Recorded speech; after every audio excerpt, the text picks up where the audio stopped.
yake.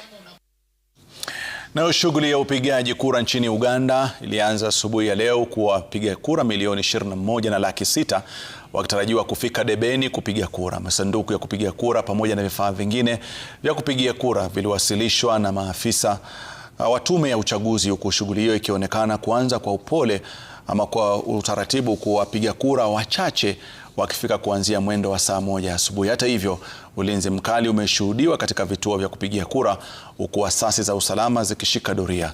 Uchaguzi wa Uganda umezingirwa na hatihati, huku serikali ikionekana kuwanyanyasa wafuasi na viongozi wa upinzani.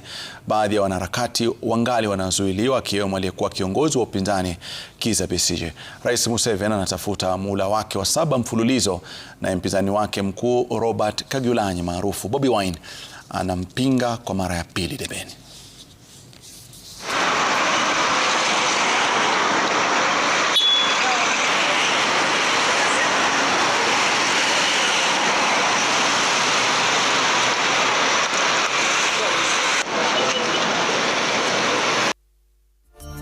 Na baada ya taarifa hiyo ya majirani zetu kushiriki uchaguzi mkuu, tunachukua mapumziko mafupi. Baadaye tukirudi, tutaangazia aliyosalia kabla kwenda moja kwa moja katika mada yetu ya siku, ambapo ni kitendawili cha maendeleo kaskazini mashariki na uwekezaji wa watu kutoka kaskazini mashariki.